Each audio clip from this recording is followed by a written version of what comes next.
tinanong daw ni Pulong kung ibebenta yung bahay ng lola nila. Sa among lula, sa dili daw ito ibaligya. Sabi niya, sabi ni Pangulong Duterte, wag daw ibenta. Hindi siya papayag. Sino ba kasi nagbebenta? Sige nga. Sino sa tingin niyo nagbebenta? O yung mga nagagalit sa amin sa programa namin sa Banateros kagabi. Huwag niyong pinakikialaman, karapatan niya ibenta yan. Sino? Sino may karapatan? Sige nga. Mas kakampihan mo? Yung nagbebenta? O si Pangulong Duterte na nagsasabing huwag ibenta yan? Hindi siya papayag na ibenta yan. Di sa musugot. Yan ako nang gidiretso, ng imong balay diya sa O, tapos dumiretso na ako. Yung bahay mo sa Doña Luisa, ibebenta ba? Ayan, diniretso na. Doña Luisa, ibaligya ba? Nitubag naman siya, nga baligya ba daw nga? O, bakit bebenta? Yan ang unang bahay ko. O, yan ang sinabi ni Pangulong Duterte. Ayaw niya talaga ibenta. Mo daw na yung pinakauna niyang balay, unya, si Hanilet, naman daw kaugaling mong balay, dako daw. O, si Anilet may sarili namang bahay, malaki pa. Naku po, patay tayo dyan. O, bakit? Dahil kinalkal nyo, mga putang ina ninyo. Ayan na, pinangalanan na. O, dahil kinalkal ninyo, sino apektado niyan? Sa tingin nyo si Anilet lang. O di pati si Kitty, tatamaan na naman. Magkakasundo na sana ito magkakapatid. Pero dahil sa pangkakalkal mo, putang ina ka, o di magkakaroon na naman ng friksyon. Kasi nga ikaw, baka kang pera, kang animal, kang chismosa ka. So, mo to yan tubag. So, di daw niya ipabaligya. O, ayaw talaga niya ipabenta. Pero kung ibenta niya Anilet, wala raw siya magagawa.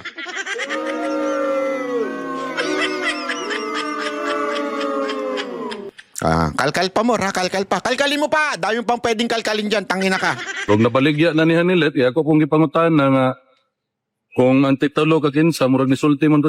Tinanong ko kung kanino titulo, parang kay Hanilet daw. Hindi malinaw ang sagot niya. Kahanilet daw, murag ana. Wapo ko, way klaro po riyan tubag. Pero O, kung ibenta man, wala rin kami magagawa. Sabi ng mama namin, sana makalabas siya at doon titira. Yun. Naku po, yan na. Palakpakan natin yan. Ay, nako. Sana talaga, pagkalabas ni Pangulong Duterte, doon na siya sa first family pumunta. Hindi, ako Ako, sumobra eh. Sorry I hate to say it, pero sumobra. Sumobra. Alam mo, gusto mo ng real talk. I-real talk ko kayo. Ganito ang lalaki. Even if hiwalay sila nung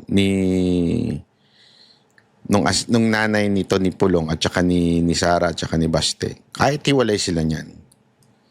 'Di ba? Yan ang original.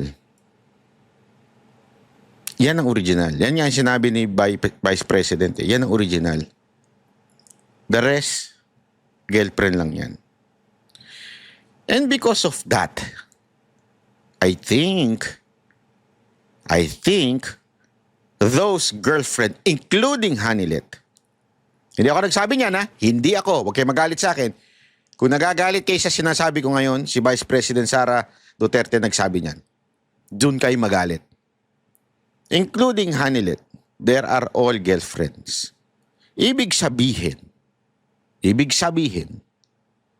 alam nilang kalalagayan nila.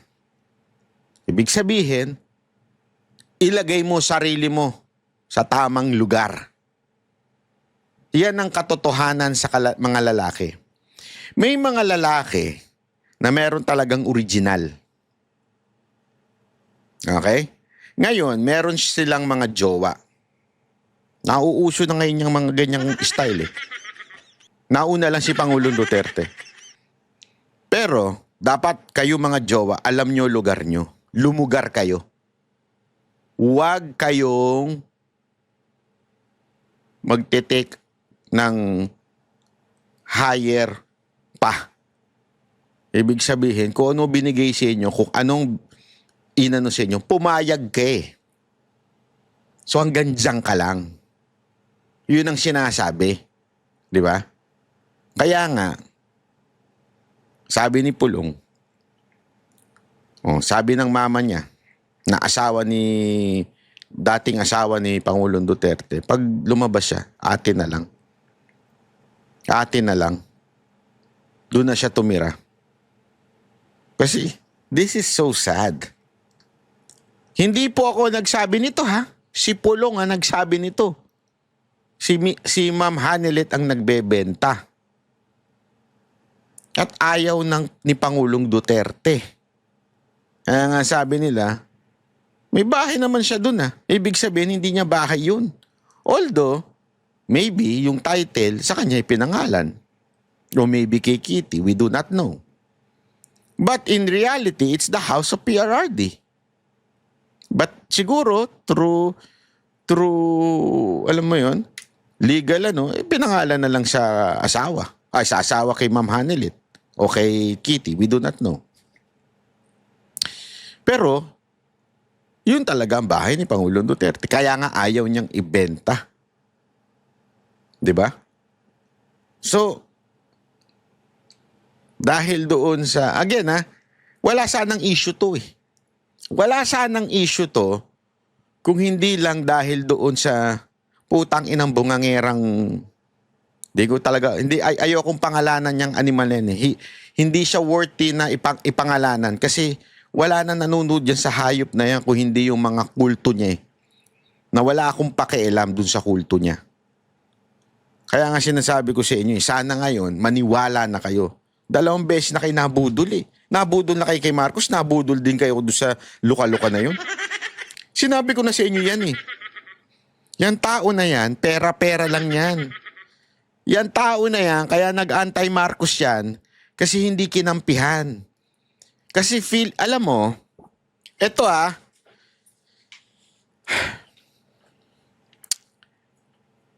dapat kayo mga nanunood, umiwas na kayo na kahit sinong vlogger, kahit kakampi ko pa, kahit banateros pa, o kahit ano pa, kahit kasamahan ko sa SMNI, basta umiwas kayo sa vlogger na feeling entitled.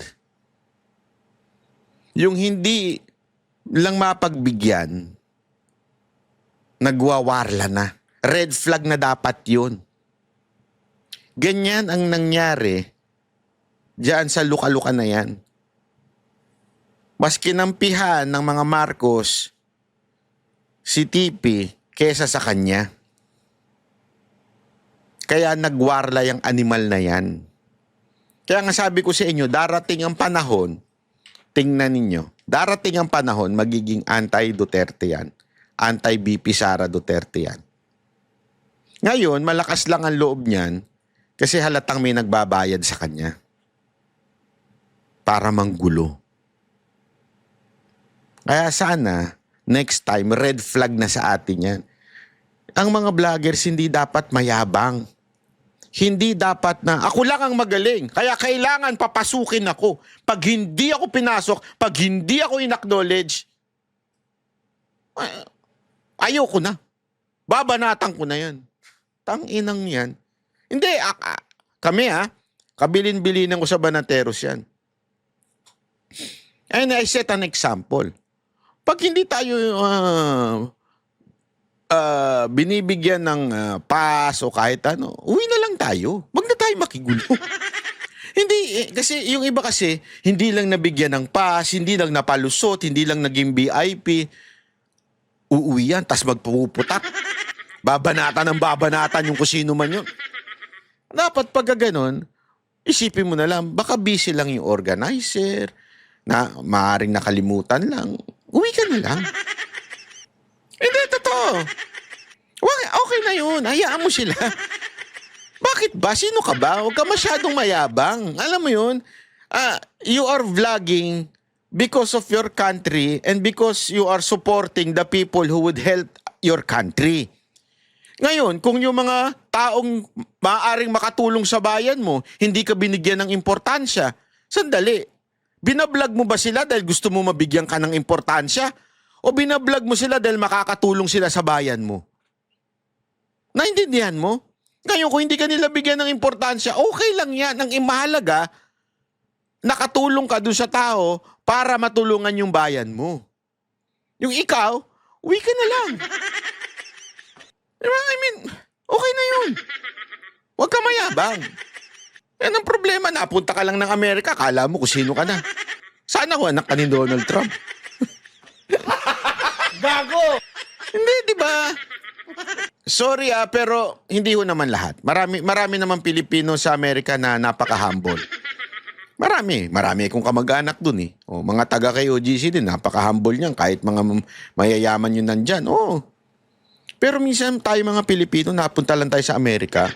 Meron din akong kamag-anak na ganyan. Napunta lang sa Amerika, akala mo ang taas na ng tingin sa sarili, mas mataas na ang tingin niya sa sarili niya kaysa sa mga Pilipino sa Pilipinas. Sigurado ako may mga kamag-anak kayong ganyan, mga kaibigan kayo eh. 3 buwan pa lang sa Amerika, di mo na makausap ng Tagalog. 3 buwan pa lang sa Amerika, akala mo ang taas na ng tingin niya sa sarili niya, feeling niya American citizen siya. Di ba, may ganyan eh. Itong bruha na to, napunta lang ng Amerika, akala mo, I'm American passport, ulul. Ang tae mo, Pinoy pa rin. Ang tae mo, amoy adobo pa rin. Yan ang totoo. Yang ano mo, amoy danggit pa rin. Tama, mali. Diba? Huwag tayo mayabang. Ito, tuloy natin to. Nabaligya na, kung may mabuhat. Kasi sa pagkakaroon, ang among inahan, si mama namo, ni sulti gyud nga og pohon, og kaluyan sa Ginoo makagawa siya, didto na siya papuyon sa balay namo. Wow. Sa bahay na. Ayan.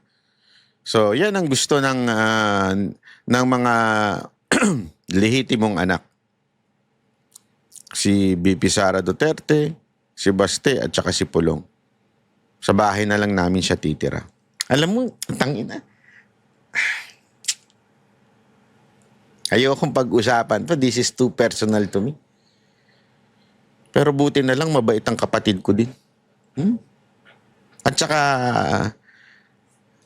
alam mo yun, ayokong pag-usapan to na I don't wanna go with the flow of my family. Pero, kung ako, tatay ko, kung sino yung mahal niya, kung sino yung gusto niya, yun din ang susuportahan ko.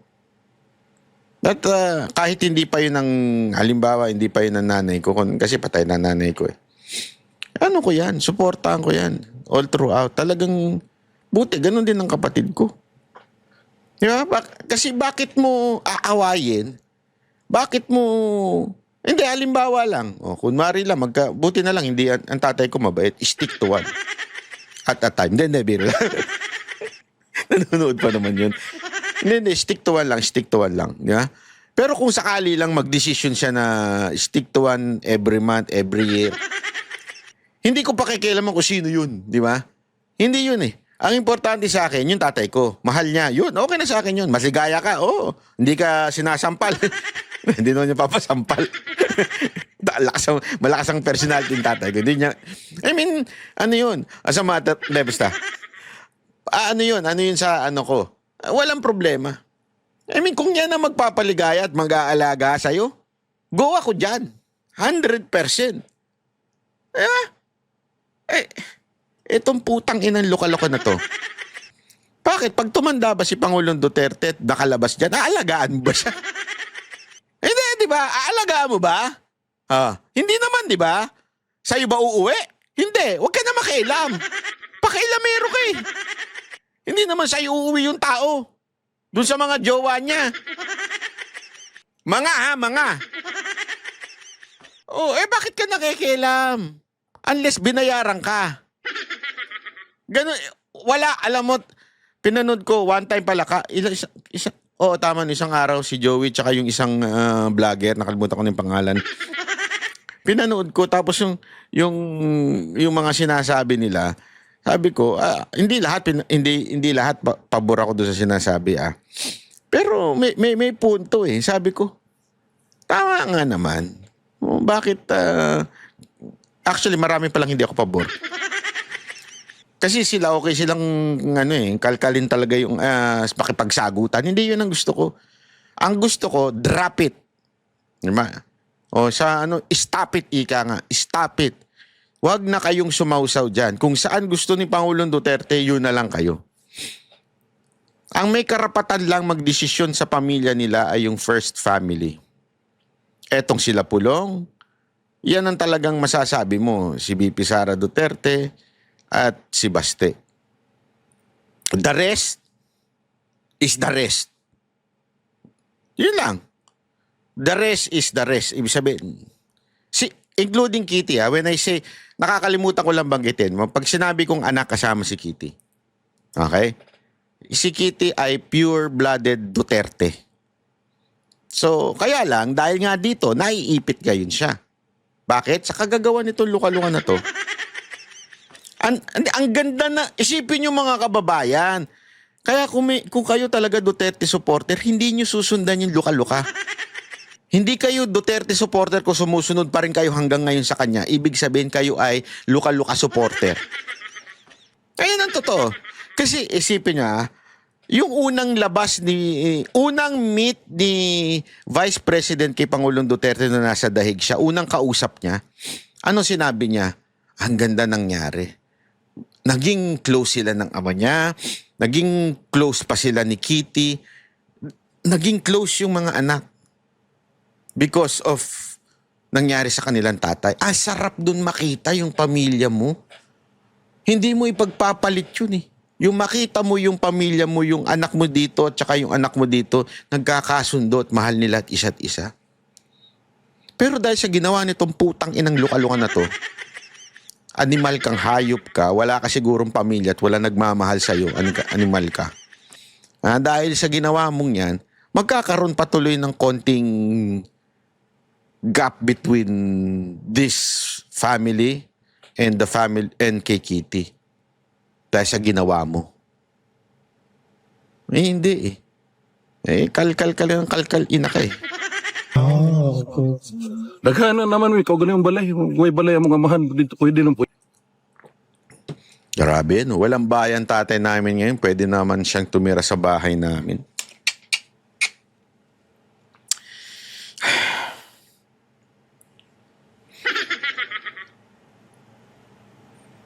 Pag ako talaga nakita ko yung animal na yan, pagsasabihan ko talaga yan. Huwag kang pakialamero, hindi ka Duterte. hindi ka Duterte. As a matter of fact, hindi ka nga Duterte supporter eh. Tumalong ka na lang nung iniiwang ka ng mga Marcos eh. Yan ang fact. It's a fact. Iniwan siya ng mga Marcos kaya siya tumalon sa Duterte. Kasi mawawalan siya ng followers, wala siyang kita, wala siyang pang social climbing buhay niya. Hindi nyo ba kita? Halatang social climber? Alam mo yung mga nasa Amerika na social climber? Naku, maraming tatama nito. Oo, yung mga kulto mo, pare-paro kay social climber eh. Na mga wala namang pera, umaangkla lang sa mga asawa ninyong puti o itim. Yan ang totoo. Pero kayo, walang pera. Kaya nga kay social climber eh. Ngayon, umaangkla ka ngayon dito sa vlog mo na 30,000 ang Kaya nga gusto ko nga gumawa rin eh. Alam mo yung membership? May membership dito eh. Gusto ko lagyan yung merong, sa akin hanggang lang eh. Hanggang 5,000 lang ang membership ko. Sa mga dyan, wala namang problema sa membership. Eto, linawin natin. Walang problema dyan. I don't have problem with YouTuber na naglagay ng membership. Ang pinakamataas nga yung 29,000. Pinakamataas yan sa membership. Gusto ko nga gumawa niyan eh. Baby ko si Banat Bay. BBB. Baby ko si Banat Bay. Ibig sabihin talagang love na love ko siya. Lalagyan ko yan 29,000. Naniwala naman yung iba. Pero pagkano, sige, tutuhanin ko yan. Hindi, wala namang masama doon. Alam mo kung asan lang ang masama? Yung pinupunan nila yung pinagkakakitaan ng iba. Eto to be frank, hindi ako pabor doon. Hindi ako pabor doon sa nagbebenta ng merchandise, nagbebenta ng libro, nagbebenta ng kung ano-ano. Ako hindi ako pabor doon. Pero walang masama doon. Okay? Hindi lang ako pabor para sa aking isang vlogger. As a matter of fact, pinag-usapan na namin Banateros yan. Kung kami man magbebenta ng merchandise, Banateros. Yung pangalan namin, Banateros. Yung brand namin na Banateros. Pero yung hindi parang, sa akin po ito again, hindi masama, pero para sa akin, parang hindi ko ata kaya magbenta ng Duterte tapos ibebenta ko. Nang may tubo. Walang masama, pero hindi ko kaya. Parang hindi ko hindi ako 100% convinced doon. Pero walang masama doon. Okay?